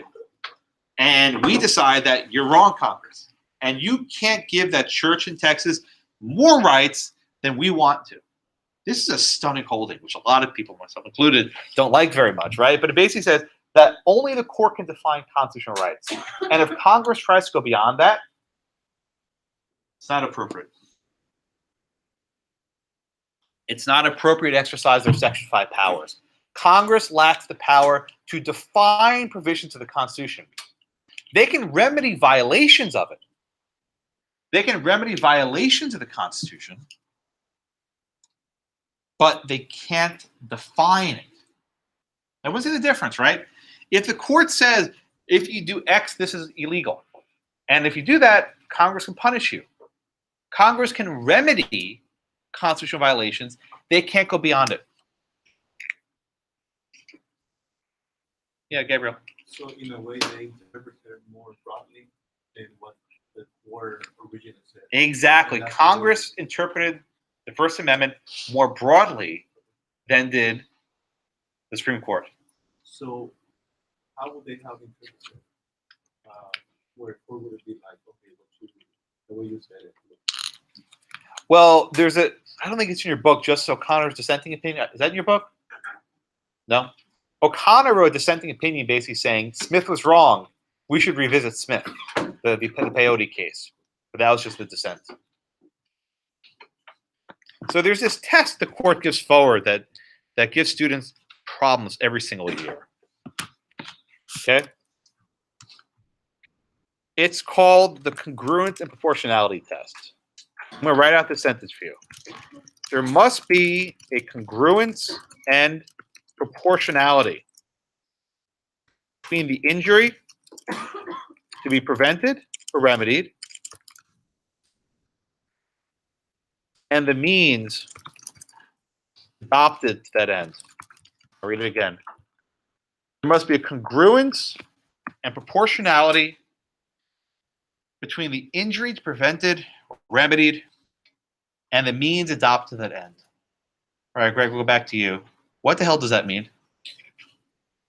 You thought we were getting off easy, didn't you? What does that? I just typed the sentence. I gave it to you. What on earth does that mean? Yeah, talk louder.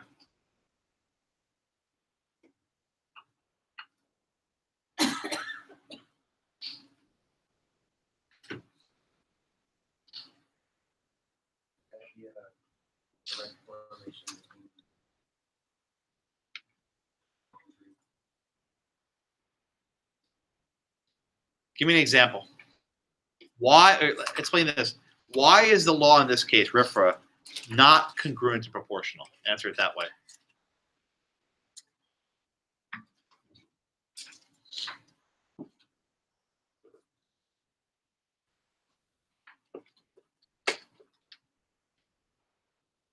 Kelly, you want to take a step?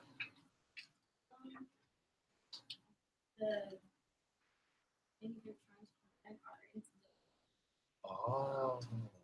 whereas the, then they're trying to accomplish. Okay, so let me break this down for you. Okay, there's a lot going on in this sentence, and the court does an absolutely miserable job of explaining it. You're not alone if you don't get it, so I'm not going to be mad at you. Okay. First off, what is the injury here, right? In the case of the church, they couldn't expand their facility, right? They claim that that violated their rights of free exercise. That's the injury. What are the means adopted to fix that injury? Right? Elena, what was the church seeking? What was the purpose of their lawsuit?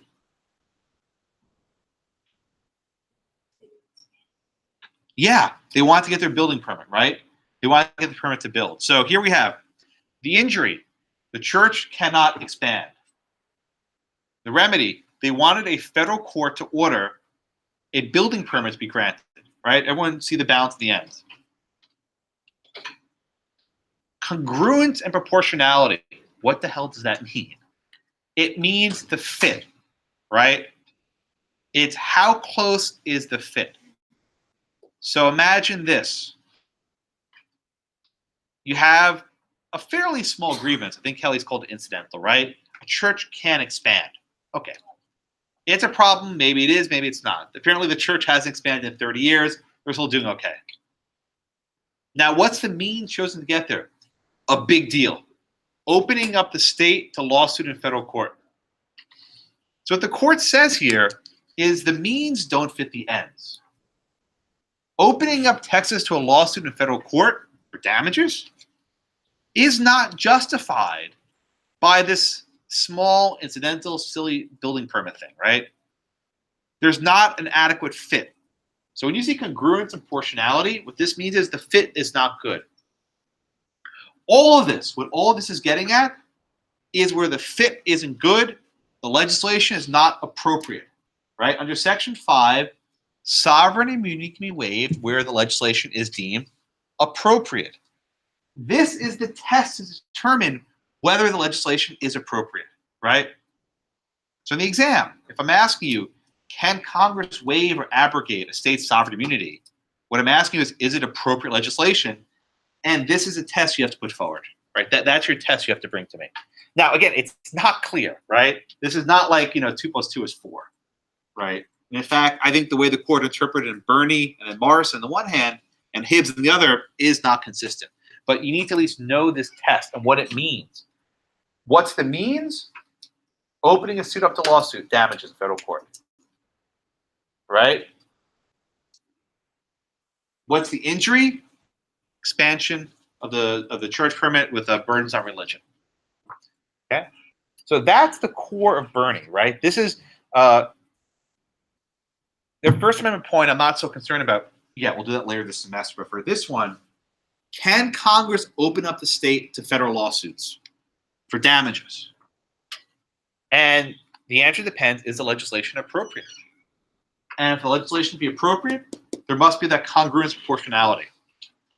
Okay, Gabriel, your hand was up a minute ago. Yeah, so if the injury would have been the state basically saying you cannot add more members to the church, then the injury in that case would not have been. Say it again. I think I missed the first thing you said. So if the state would have told the court you cannot add more members, oh yeah, then the injury itself would have been bigger. Yeah. Then in a way it was not right. But keep in mind, it's not based on the specifics of this church, right?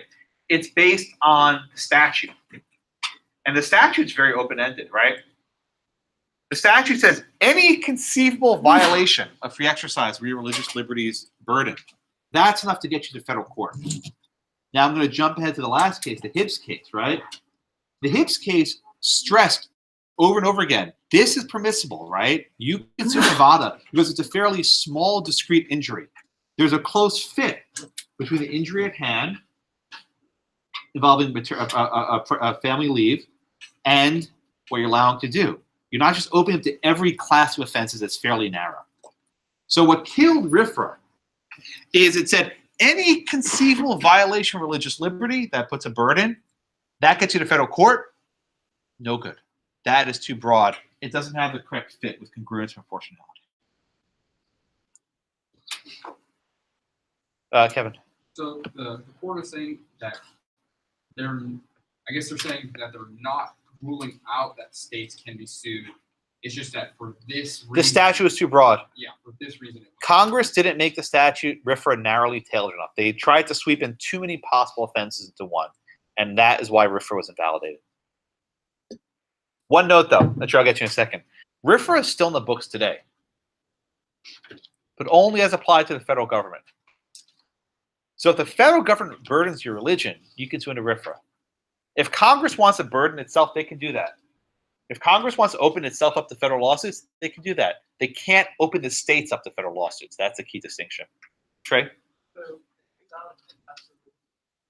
I knew you were going to ask about that. Yeah.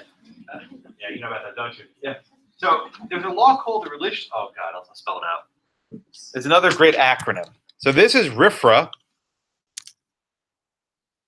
This is RLUIPA, the Religious Land Use and Institutionalized Persons Act. I didn't spell that right. Okay. RLUIPA, Religious Land Use and Institutionalized Persons Act. What this law says is if your jurisdiction accepts money from the federal government, which is basically every jurisdiction, then you can't burden religious land use. The reason why RLUIPA is okay is it's based on which clause, Trey? Yes, spending power. This is South Dakota v. Dole, right? Congress says if you want this money, you can't burden religion. So after RFRA was struck down, Congress enacted RLUIPA, which applies to religious land use and also, what's an institutionalized person? Prisoners. A nice way of saying it, right? People, institutions. Yeah. Well, but as broad as this, it's more narrow than RFRA. It's fairly discreet. Brian, what's your hand up? Oh, yeah. So, like, does this case kind of get into where the court starts to determine what strict scrutiny? We'll get there later. We'll get there later. Yes. We'll get there later. So that's RFRA, right? The holding of RFRA, I'll try and state it as clearly as I can. It's not an easy case for a Boerne, right? Congress can't define rights. They can only remedy violations of rights that the court defined, right? So Congress can't define rights, but they can remedy violations that the court defined. That's the first part of the holding. The second part of the holding, right? The second part of the holding is this. In order for Congress to waive a state's sovereign immunity, the legislation must be appropriate. How do you know if it's appropriate? You apply the congruence proportionality test. How close is the fit between the injury at hand and the means chosen? And if that fit is not close enough, it's too loose, it's not appropriate legislation, and therefore Congress can't waive the state's sovereign immunity.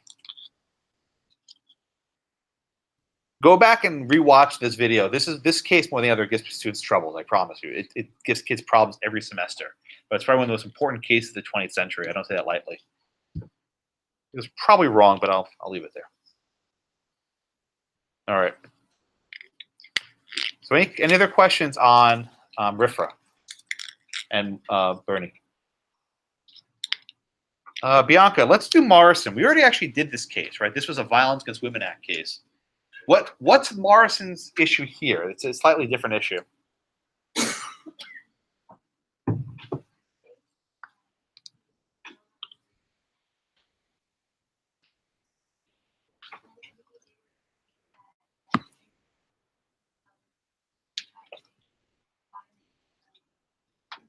Good.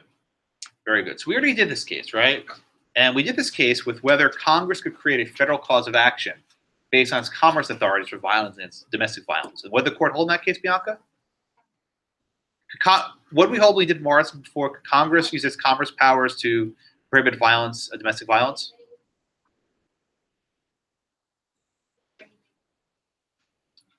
Very good, right? So the first part of Morrison is that Congress lacked the powers under the Commerce Clause to go after this local domestic violence. We already did that. This case is separate. Could Congress waive Virginia's sovereign immunity to allow Virginia to be sued in federal court? And so, Min, what did the court hold here? That's right, could not. Why not? Hey, you gotta talk louder. Right, so what's the limit? Why is this limited here in Morrison?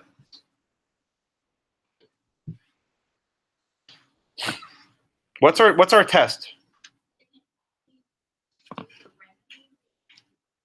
Okay, very good. So let's go back to our test, right? I read this for you a minute ago.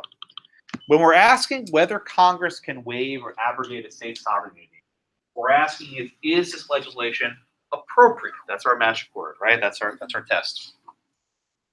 So we have the injury to be prevented and the means adopted, right? So what's the injury in this case?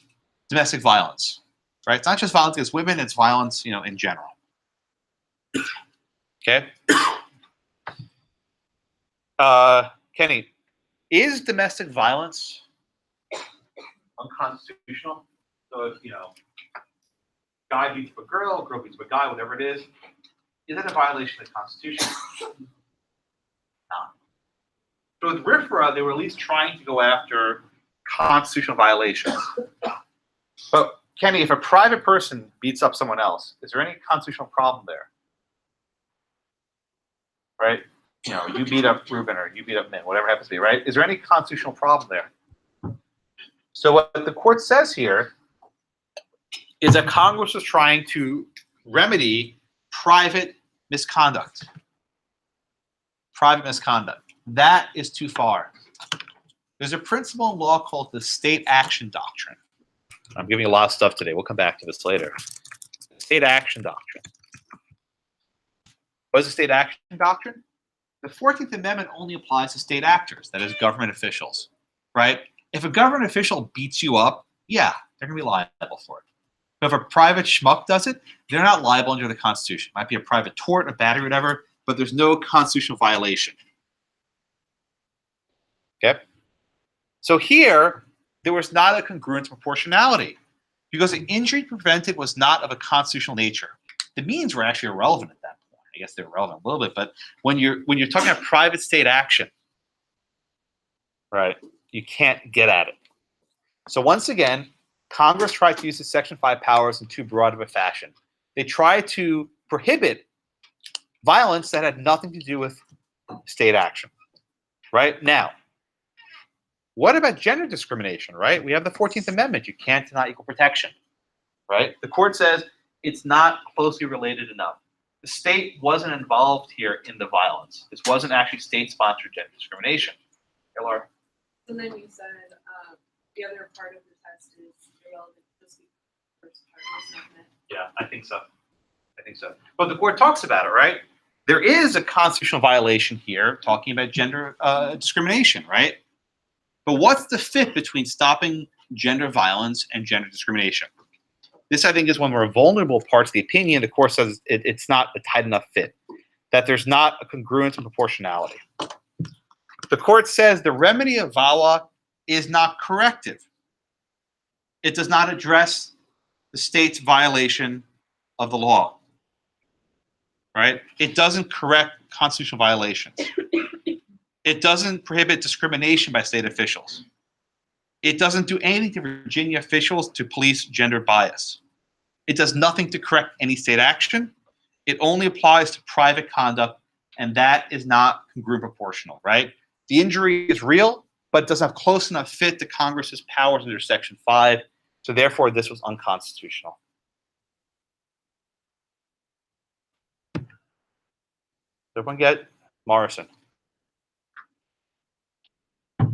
Okay. Now,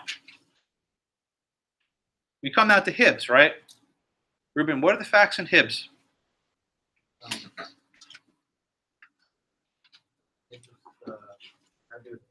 the lady who. No, not Hibbs. No, that's Garrett. That's about Hibbs. Did we read the wrong case? Garrett's ADA. Okay, that's fine. Andrew, what's Hibbs about? About the FMLA. Good. What's FMLA?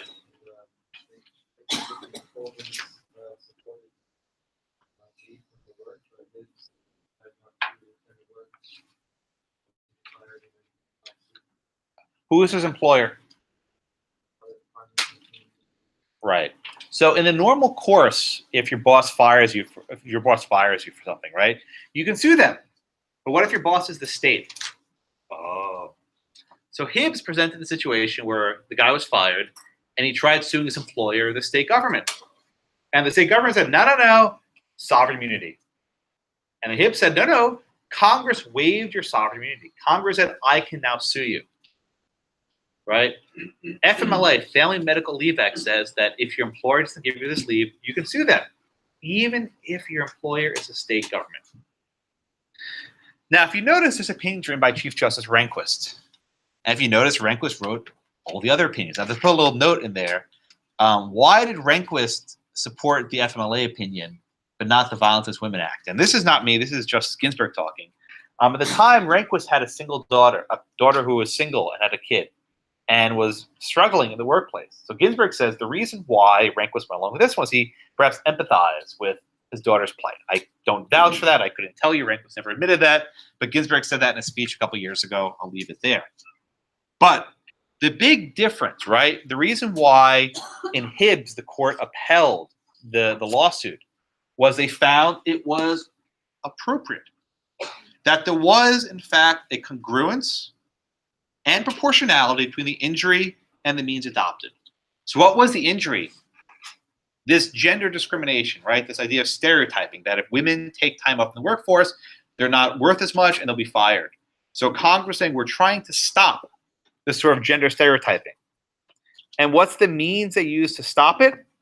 Giving everyone, men and women alike, 12 weeks of leave, right? And the court says, unlike the statute in Boerne, which apply broadly to all aspects of state employer operations, FMLA narrowly targeted at the fault line between work and family, precisely where sex-based overgeneralization has been and remains strongest, and it affects only one aspect of government relationships. In other words, this is not letting you sue the government for any type of religious violation or any kind of domestic violence. You're suing for a very precise act, denying the leave. And that leave has a close fit, congruent proportionality with eliminating gender discrimination. That is, for the state to get rid of its gender discrimination, it can be sued in a very narrow context. Therefore, there was a congruence and proportionality between gender discrimination and FMLA lawsuits. It was a tight fit. Therefore, it was proper and it was it was appropriate, and it was within Congress's Section 5 powers. So even though you had Boerne, right, you had Morrison, you had Garrett, which Ruben read, right? You had all these cases saying, no, you can't sue, you can't sue. But this case says you can sue. And Hibbs more or less stemmed the bleeding, right? You had all these cases saying you can't sue, you can't sue, you can't sue. And then Hibbs said, well, you can sue if you follow this blueprint. And what Hibbs did was showed Congress how to pass a valid statute.